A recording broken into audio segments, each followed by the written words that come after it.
The smell of smoke still lingered in my studio. I stood among the ashes of 10 years of work, watching the last embers of my design portfolio fade. Scattered around were the charred remains of fabric swatches, sketches, and prototype designs, all accidentally destroyed by a single fallen candle. "I'm so sorry, Olivia," my sister Madison said, her voice dripping with fake concern. "Who could have known that candle would fall? These things just happen sometimes." I looked at her perfectly manicured hands, still clutching the empty candle holder. Her expensive blazer was spotless despite the accident, and her smile didn't quite reach her eyes. At 26, Madison had perfected the art of destroying things while maintaining plausible deniability. "Things don't just happen, Madison," I replied quietly, picking up a burnt sketch, a wedding dress design I'd spent months perfecting. "Things are made to happen." She shrugged, adjusting her Cartier bracelet. "Well, maybe if you'd been more reasonable about the inheritance, accidents wouldn't need to happen." And there it was, the real reason behind this orchestrated destruction. 2 weeks ago, our grandfather's will had been read. After building a successful luxury retail empire from nothing, Marcus Sterling had left specific instructions about his legacy. To everyone's surprise, especially Madison's, had left his entire fashion empire to me, his quiet granddaughter with the clever hands and kind heart. Madison had received a generous trust fund, but it wasn't what she wanted. She wanted control of Sterling Designs, the company our grandfather built. She wanted the prestige, the power, the title of CEO. What she didn't know was why grandfather had chosen me. For the past 5 years, while Madison had been posting Instagram photos of yacht parties and shopping sprees, I'd been secretly apprenticing under our grandfather. Every weekend, I visited him at his home studio, learning the art of haute couture, understanding fabric and form, developing my own style while respecting the Sterling legacy. "You have the gift," he'd tell me, watching me work. "Madison wants the title, but you understand the soul of design." Now looking at my destroyed portfolio, I realized just how right he'd been about Madison. "You know," I said, pulling out my phone, "grandfather always said the difference between a designer and a destroyer is that one creates with purpose, while the other destroys without thought." Madison rolled her eyes. "Spare me the philosophy. Just sign over the company, and these little accidents will stop." I clicked play on my phone. The security camera footage I'd installed last week began to play, showing Madison carefully placing the candle next to my most flammable designs, then deliberately knocking it over. Her face went pale. "You were recording me?" "No," I replied. "I was protecting my work." "There's a difference." "You little." She started forward, but I held up my hand. "Before you do something else you'll regret, you should know this footage is already backed up to the cloud. And those designs you just burned, they're all safely stored in digital format, along with detailed notes of every threat you've made since the well reading." Madison's perfectly lined lips twisted into a snarl. "You think you're so clever. You can't run Sterling Designs. You don't have the connections, the presence, the style." I opened my email and showed her the latest message. "Actually, I do. Vogue wants to feature my first collection as Sterling Designs' new creative director. They've been following my work for months. Grandfather made sure of that before he passed." Her face contorted with rage. "This isn't over." "You're right," I agreed. "It's just beginning. But not the way you planned." After Madison stormed out, I sat at my desk and opened my laptop. The digital versions of my designs glowed on the screen, safe and untouched. But this incident had shown me something important. I needed to be one step ahead of Madison's next move. I called my best friend and legal advisor, Sarah Thompson. "Madison just tried to burn down my portfolio," I said when she answered. "Please tell me you have the cameras running," Sarah replied immediately. "Got everything, but she's not going to stop here." "No, she won't," Sarah agreed. "Your sister's always been more explosion than exposition. What do you need?" I looked at the mess around me. "I need to protect the company. Grandfather left me Sterling Designs because he trusted me to preserve his legacy, not just his name.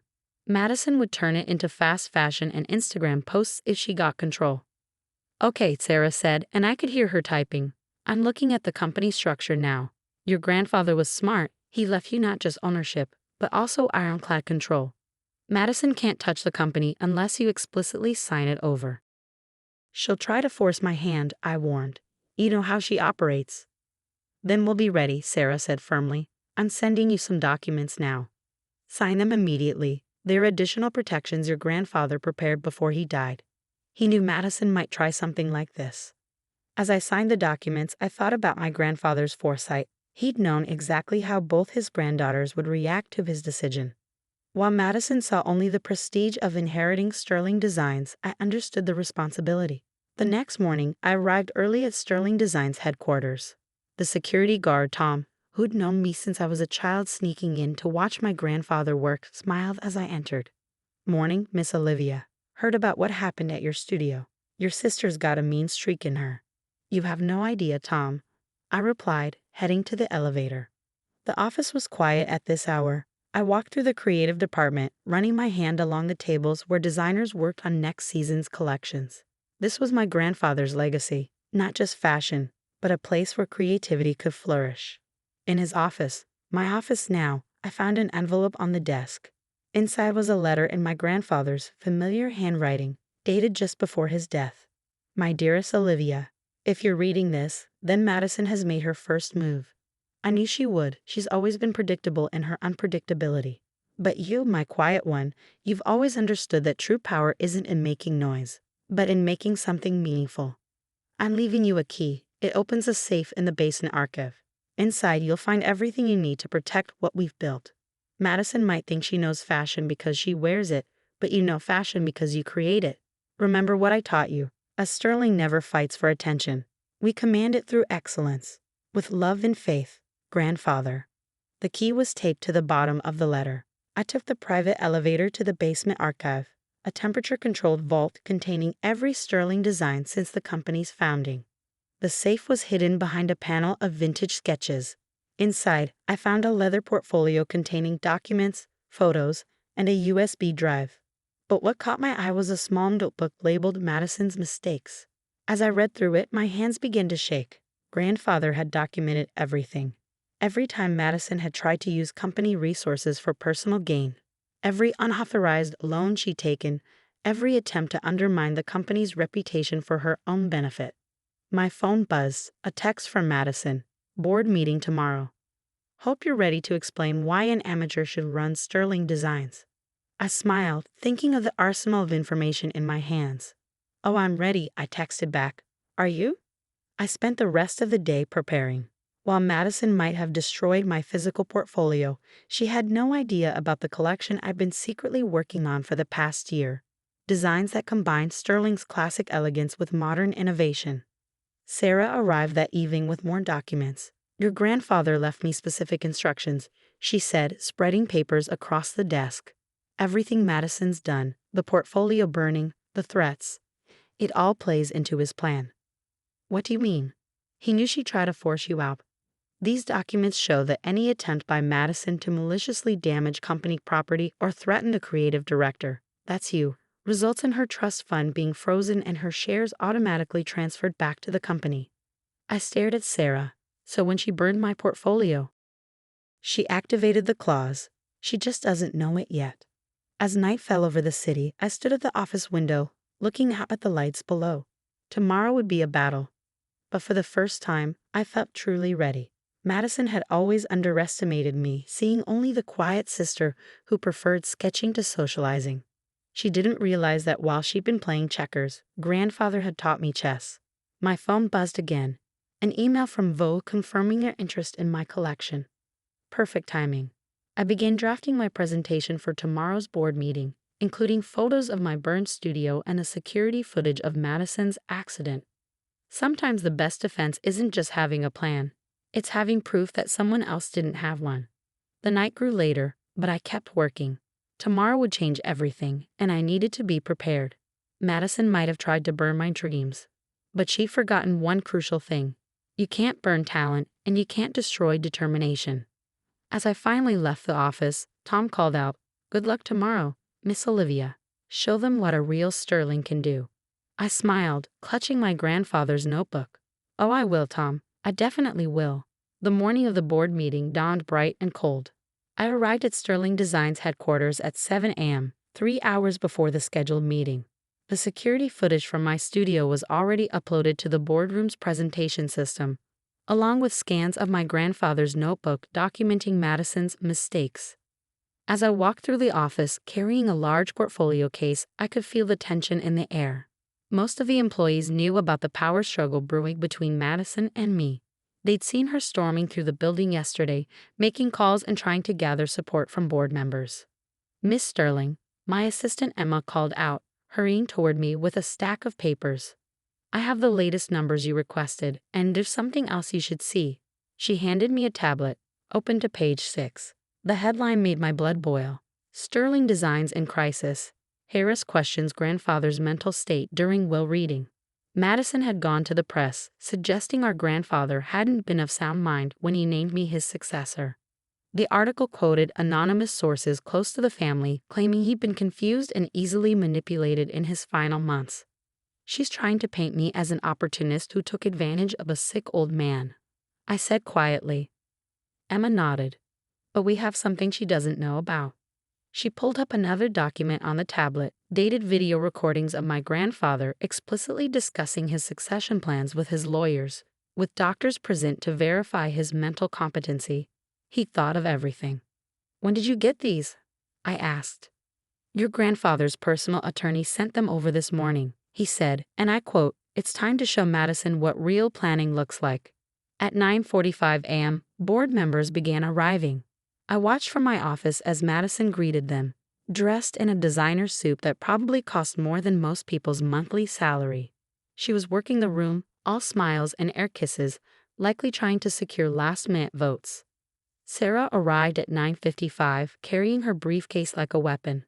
"Ready?" she asked. I nodded, picking up my portfolio case. Let's give them a show they won't forget. The boardroom was tense as we entered. 12 pairs of eyes watched as I took my place at the head of the table, my grandfather's old seat. Madison sat opposite me, her smile sharp as a razor. Before we began, she announced, "I'd like to address the elephant in the room.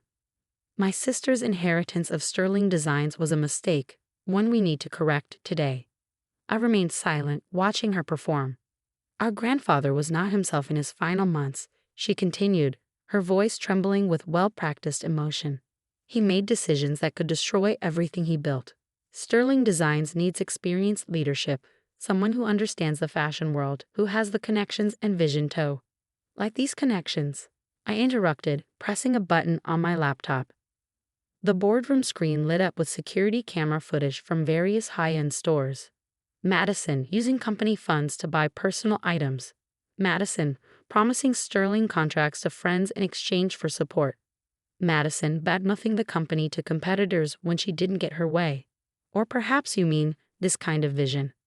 I clicked again, and the screen showed her social media posts mocking our grandfather's outdated design philosophy, calling Sterling Designs desperate for modern leadership. The board members shifted uncomfortably. Madison's face had gone pale. "You've been spying on me," she hissed. "No, Madison. Grandfather was protecting his company from you. He kept records of everything." I opened my grandfather's notebook and began to read. September 15th, Madison attempted to sell confidential design plans to Vogue. October 3rd, Madison borrowed $50,000 from company accounts for a personal vacation. November 28th, Madison tried to fire our head designer because he wouldn't feature her in the winter campaign. "Those are lies." Madison stood up, her composure cracking. "Actually," Sarah interjected, "they're all documented, verified, and legally admissible. Your grandfather was very thorough, Madison. He even recorded your threats to contest the will if you didn't get the company." Madison's lawyer whispered something urgently in her ear, but she waved him away. "Fine," she snapped. "So grandfather kept tabs on me, but at least I understand the fashion world.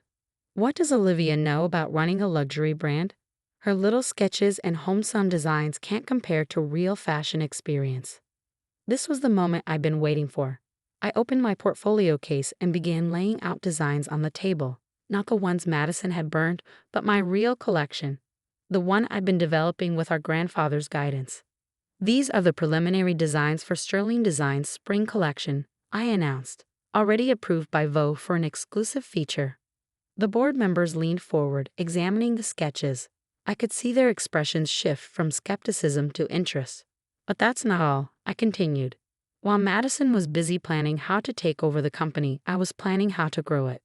I presented my 5-year strategy for Sterling Designs, expanding into sustainable luxury, developing a younger line while maintaining our core elegance, and partnering with artisan workshops to preserve traditional craftsmanship. This is what grandfather saw, I explained. Not just designs, but a future that honors our past while embracing innovation. One of the oldest board members, Mr. Patterson, who'd known our grandfather for decades, spoke up. These designs, they're exactly what Marcus would have wanted. The attention to detail, the respect for tradition while pushing boundaries. Madison tried one last time, but the portfolio fire, she lost everything. You mean when you deliberately set fire to my studio? I asked calmly, playing the security footage. The designs you destroyed were decoys. I knew you'd try something like this. The room fell silent as they watched Madison carefully orchestrating the accident. By the way, Sarah added, that act of sabotage activated a clause in your trust fund agreement. As of this morning, your shares have been transferred back to the company and your trust fund is frozen pending investigation. Madison's face contorted with rage. You can't do this to me. I'm a Sterling. No, Madison, I said quietly. You're someone who thinks the Sterling name is about power and prestige. But grandfather taught me it's about responsibility and creation. You wanted to destroy what he built. I plan to build on his legacy. The board voted unanimously to confirm my position as CEO and creative director of Sterling Designs. As Madison stormed out, threatening lawsuits and revenge, Mr. Patterson approached me. Your grandfather would be proud, he said, examining one of my designs. He always said you had the true Sterling spirit, the ability to see beauty in subtlety. After the meeting, I returned to my office to find an email from Vogue. They weren't just interested in featuring my collection. They wanted to do a cover story about Sterling Designs' new generation of leadership. Emma appeared with a glass of champagne. Congratulations, Miss Sterling. Should I start cleaning out Madison's office? I shook my head. No need. She never had an office here. She just thought she deserved one. As the sun set over the city, I stood in my grandfather's, my office, touching the old drafting table where he taught me to sketch. Madison had wanted to replace it with a modern desk, but I understood its value. Every scratch and mark told a story of creation, of designs born from dedication rather than a desire for power. My phone buzzed with a text from Madison. This isn't over. You have no idea what I'm capable of. I smiled, thinking of the upgraded security systems, the legal protections in place, and the loyalty of employees who'd watched Madison underestimate me for years.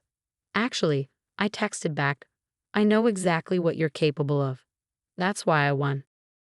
3 months after the board meeting showdown, Sterling Designs was thriving. Our spring collection preview had garnered unprecedented attention, and pre-orders were breaking company records. But success, I was learning, often attracts serpents. I was reviewing fabric samples in my office when Emma burst in, her usual composure shattered. Miss Sterling, you need to see this immediately. She handed me her tablet, open to a fashion blog known for its industry gossip. The headline made my stomach drop. Sterling Designs, Sterling's new vision under scrutiny.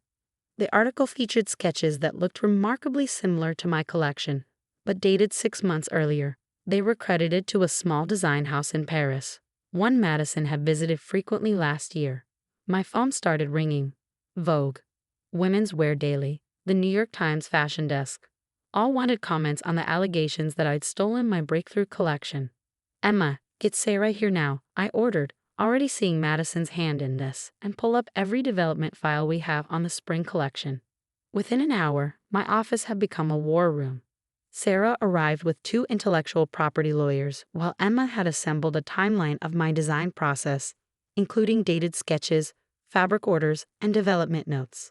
This is clever, Sarah admitted, examining the blog post. These designs are similar enough to create doubt, but different enough to avoid clear plagiarism in either direction. Someone planned this carefully.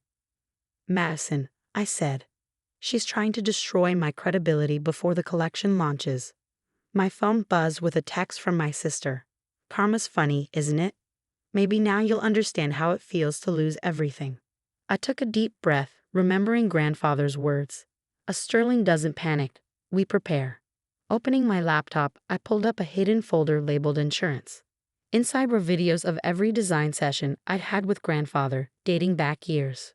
We'd recorded them initially as a teaching tool, but now they would serve a different purpose. Look at the timestamps, I told Sarah.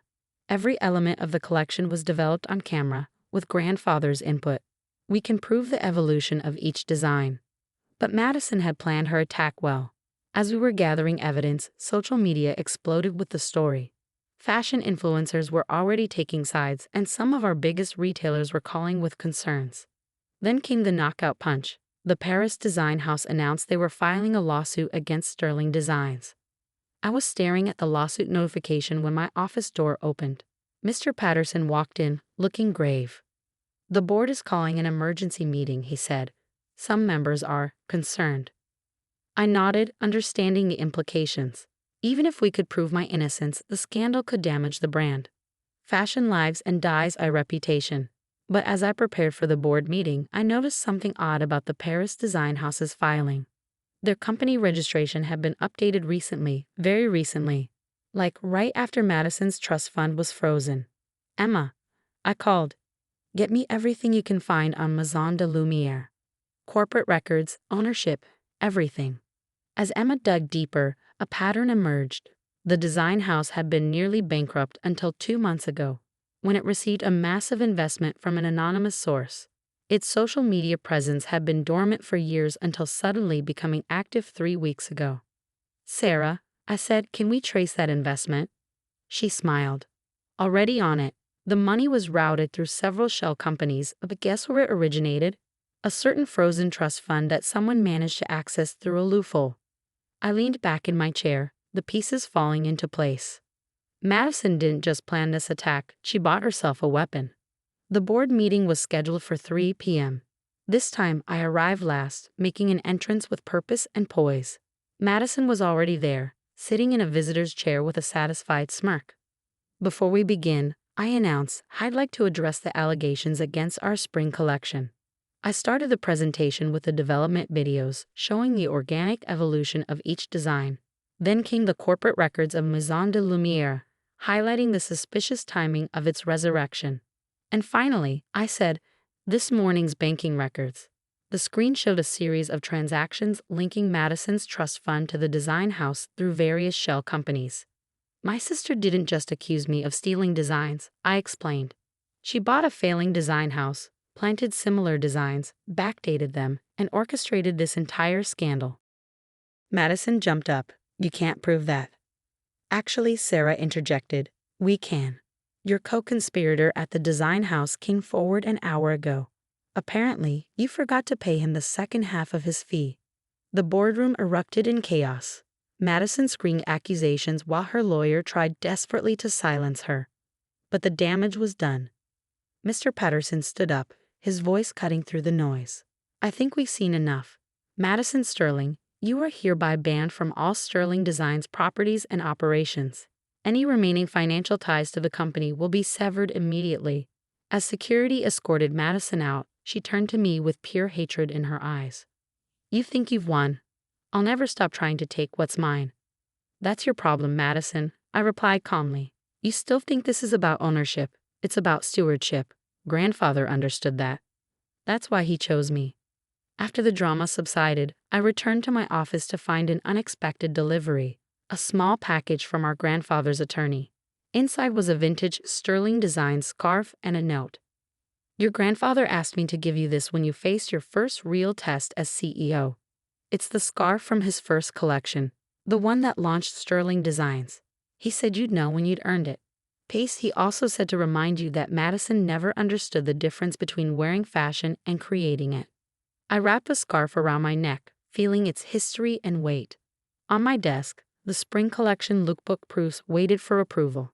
The designs that Madison had tried to steal now seemed even more precious, not because of their beauty, but because they represented everything she couldn't understand about our grandfather's legacy. Emma appeared with the daily reports. "The press has already picked up the story about Madison's scheme. Vogue wants to do an expanded feature, Fashion's New Guard. Innovation meets integrity." I smiled, touching the vintage scarf. "Send them one condition. We shoot the feature here, At grandfather's drafting table. It's time to show the world what Sterling Designs really stands for.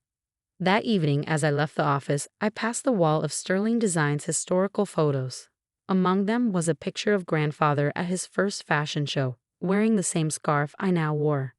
His expression was one of quiet pride, not in the clothes, but in what they represented. I understood that pride now. Madison had tried to steal designs, but she could never steal the most important thing grandfather left me, the understanding that true fashion isn't about wearing expensive things, but about creating something meaningful. My phone buzzed one last time, a text from Madison. "You might have won this round, but I'm not finished."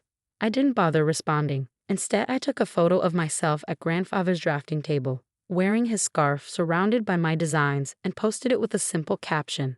The Sterling legacy continues, not through inheritance, but through creation. 1 year after Madison's failed attempt to destroy my reputation, I stood backstage at Paris Fashion Week, watching as the final touches were applied to my models. The Sterling Designs spring/summer show was about to begin, and the energy was electric. The collection represented everything I fought for, a perfect blend of our heritage and future. Each piece told a story. The hand-embroidered evening gown inspired by grandfather's original techniques, the sustainable luxury suits that had already garnered waitlists, and the showstopper, a wedding dress that incorporated elements from the sketch Madison had tried to burn. 5 minutes, Miss Sterling. Emma called out, tablet in hand. "And you should know, she's here." I didn't need to ask who. Through the curtain, I could see Madison sitting in the front row, wearing a competitor's design. She'd spent the past year launching failed fashion blogs and attempting to start her own label, each venture ending in disappointment. Now she was here, presumably to witness what she believed would be my downfall. But this show wasn't about her. It was about proving that the Sterling name meant more than just fashion. It meant innovation, sustainability, and respect for craftsmanship. The lights dimmed and the music began. As the first model stepped onto the runway, I felt grandfather's presence beside me. I was wearing his lucky scarf, now as much my trademark as his. The collection moved seamlessly from day wear to evening wear. Each piece met with appreciative murmurs and nodding heads from the critics. But it was the final piece that brought the room to complete silence. The wedding dress, my tribute to grandfather's legacy, seemed to float down the runway. I'd incorporated traditional Sterling techniques with modern technology, creating a gown that changed color subtly as the model moved, like moonlight on water. The hand-beaded details told the story of Sterling Designs through the years, each pattern representing a milestone in our history. As the model made her final turn, I saw Madison's face in the crowd. For the first time since our grandfather's death, her expression wasn't one of anger or jealousy. It was recognition, perhaps even understanding. The show ended to thunderous applause. Anna Wintour herself was nodding approvingly, and buyers were already signaling their interest. But the most significant moment came afterward in the quiet of the empty venue. Madison approached me as I was supervising the collection's careful packing. "The wedding dress," she said softly. It had his signature spiral beading pattern. "Yes," I replied. "He taught me that pattern the summer before he died. Said it was the heart of every true Sterling design." She touched one of the gowns gently. I never learned any of it. I was too busy trying to own it to actually understand it. "It's not too late to understand," I said, surprising myself with the offer hidden in those words. Madison looked at me for a long moment. "I can't undo what I did." "No," I agreed, "but you can decide what you do next." She nodded slowly, then reached into her bag and pulled out an old sketchbook. "I found this in my things. It's grandfather's first design notebook. I took it the day he died, thinking it would give me some power over the company. But I think you should have it." As she handed me the notebook, our eyes met. No words of apology were spoken, but something shifted between us. Not forgiveness, exactly, but understanding. "The spiral pattern," I said, opening the notebook. "It's not just decoration. It's a reminder that everything in fashion comes full circle, but never quite the same way twice." A small smile touched Madison's lips. "He used to say that. I never knew what it meant. Would you like to learn?" The question hung in the air between us. A year ago, it would have been impossible. Now it felt like the right ending to this chapter of our story. Madison straightened her shoulders, and for a moment I saw a glimpse of our grandfather in her stance. "I would. not to take over or compete, but to understand. Later that night, in my hotel room, I opened grandfather's notebook. On the last page, in his familiar handwriting, was a note I'd never seen. To my granddaughters, the true pattern of success is not in the designs we create, but in how we mend what's torn. Sometimes the strongest bonds are those we rebuild. I texted Madison, studio, 9 a.m. tomorrow. First lesson, the spiral pattern. Her reply came quickly, I'll bring the coffee. And Olivia, thank you. As I placed grandfather's notebook beside his scarf, I realized that sometimes the greatest designs aren't in fabric or thread, but in the ways we choose to reshape our stories. Sterling Designs would continue to evolve, but now with a new understanding that true legacy isn't just about what we inherit, but what we choose to create together.